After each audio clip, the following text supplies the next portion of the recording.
কমিশনের সভা শেষ ৮ জানুয়ারি। জানুয়ারিতেই গেজেট প্রকাশ, টাইম স্কেল ও শতভাগ পেনশন ফেরত ২৬ জানুয়ারি থেকে বাস্তবায়ন শুরু। আসসালামু আলাইকুম সুপ্রিয় দর্শক, ভিডিওর শুরুতেই সরকারি চাকরিজীবী মহোদয়গণ চ্যানেলটি সাবস্ক্রাইব করে রাখুন নবম পে স্কেলের আপডেট সবার আগে পেতে। দৈনিক বার্তা ৮-০১-২০২৬। আজ ৮ তারিখ অনুষ্ঠিত হয়ে গেল বহু প্রতীক্ষিত কমিশনের সভা। এই সভাকে ঘিরে সরকারি চাকরিজীবীদের মধ্যে ছিল ব্যাপক আগ্রহ ও প্রত্যাশা। দীর্ঘদিন ধরে যে বিষয়গুলো নিয়ে আলোচনা চলছিল তার একটি সুস্পষ্ট দিক নির্দেশনা এই সভার মাধ্যমে পাওয়া গেছে। কমিশনের সদস্যরা বেতন কাঠামো, টাইম স্কেল এবং পেনশন ব্যবস্থার নানা দিক নিয়ে বিস্তারিত আলোচনা করেন। সভা শেষে জানানো হয়, সিদ্ধান্তগুলো চূড়ান্ত রূপ পাবে চলতি জানুয়ারি মাসেই, ফলে চাকরিজীবীদের অপেক্ষার অবসান ঘটতে যাচ্ছে বলেই মনে করছেন সংশ্লিষ্টরা।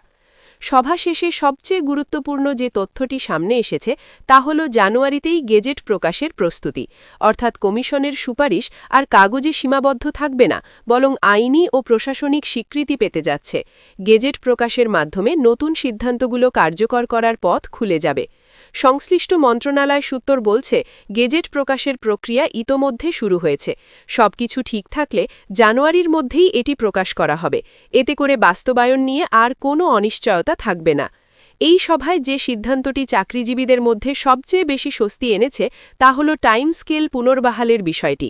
দীর্ঘ সময় ধরে টাইম স্কেল বন্ধ থাকায় অনেক কর্মকর্তা-কর্মচারী আর্থিকভাবে ক্ষতিগ্রস্ত হচ্ছিলেন।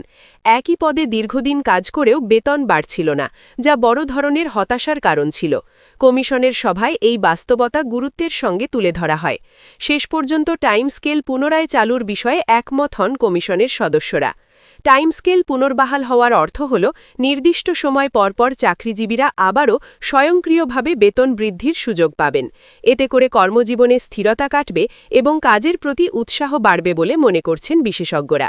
দীর্ঘদিন একই পদে আটকে থাকা কর্মচারীদের জন্য এটি বড় ধরনের স্বস্তির খবর। বিশেষ করে নিম্ন ও মধ্যম স্তরের কর্মচারীরা এর মাধ্যমে সরাসরি উপকৃত হবেন।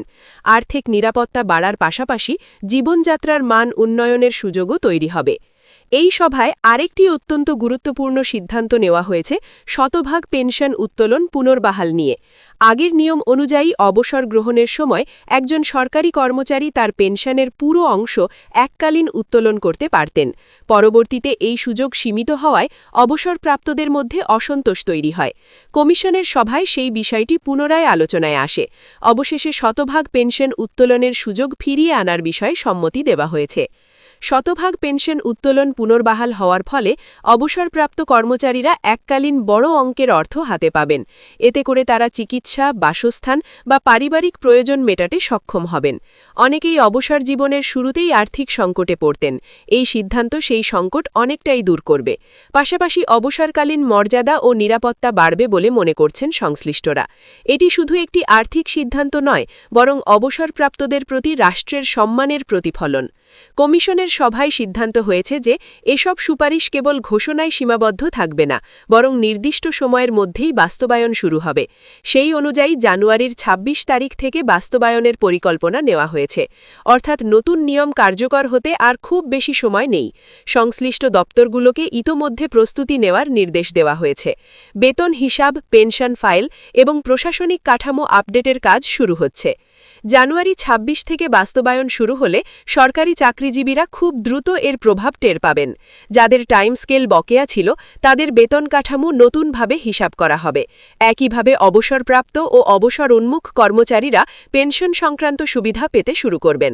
অর্থ বিভাগ এবং হিসাব মহানিয়ন্ত্রকের কার্যালয় এ বিষয়ে সমন্বিতভাবে কাজ করবে, যাতে করে কোনো ধরনের জটিলতা বা বিলম্ব না হয় সে বিষয়েও গুরুত্ব দেওয়া হচ্ছে। এই সিদ্ধান্তগুলো বাস্তবায়িত হলে সরকারি চাকরিজীবীদের মধ্যে নতুন করে আস্থা ফিরবে বলে মনে করছেন বিশেষজ্ঞরা। দীর্ঘদিন ধরে নানা অনিশ্চয়তা ও গুজবের কারণে কর্মপরিবেশে হতাশা তৈরি হয়েছিল। কমিশনের সভা সেই অনিশ্চয়তার অনেকটাই দূর করেছে। এখন সবাই স্পষ্টভাবে জানছে কি আসছে এবং কখন আসছে। এই স্বচ্ছতা প্রশাসনিক ব্যবস্থাকেও আরও শক্তিশালী করবে। অনেকের প্রশ্ন ছিল, এই সিদ্ধান্তগুলো আদৌ কার্যকর হবে কিনা। কমিশনের সভা শেষ হওয়ার পর গেজেট প্রকাশ প্রকাশের ঘোষণা সেই প্রশ্নের জবাব দিয়েছে। গেজেট মানেই সরকারি সিদ্ধান্তের চূড়ান্ত রূপ। একবার গেজেট প্রকাশ হলে সেটি বাস্তবায়ন করা বাধ্যতামূলক হয়ে যায়।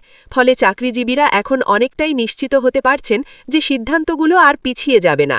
এই সিদ্ধান্ত বাস্তবায়নের ফলে প্রশাসনের ভেতরে দীর্ঘদিনের জমে থাকা অসন্তোষ অনেকটাই প্রশমিত হবে বলে ধারণা করা হচ্ছে। মাঠ পর্যায়ের কর্মকর্তা-কর্মচারীরা দীর্ঘদিন ধরে যে আর্থিক বৈষম্যের অভিযোগ তুলে আসছিলেন, এই উদ্বেগ তার একটি বাস্তব প্রতিফলন। নতুন ব্যবস্থায় কর্মজীবনের অগ্রগতি আরও স্পষ্ট ও পূর্বানুমেয় হবে, যা চাকরিত স্থায়িত্ব ও মনোবল বাড়াবে। একই সঙ্গে অবসরপ্রাপ্তদের জন্য নিশ্চিত আর্থিক সাহায্য রাষ্ট্রের সামাজিক দায়বদ্ধতাকে আরও দৃঢ় করবে। সার্বিকভাবে এই পরিবর্তন প্রশাসনিক কাঠামোতে শৃঙ্খলা ও আস্থার নতুন অধ্যায় সূচনা করবে। সব মিলিয়ে আজ ৮ তারিখের কমিশনের সভা সরকারি চাকরিজীবীদের জন্য একটি গুরুত্বপূর্ণ মাইলফলক হয়ে থাকল। টাইম স্কেল পুনর্বহাল, শতভাগ পেনশন উত্তোলনের সুযোগ এবং নির্দিষ্ট তারিখ থেকে বাস্তবায়নের ঘোষণা সবকিছু মিলিয়ে এটি একটি বড় প্যাকেজ হিসাবেই দেখা হচ্ছে।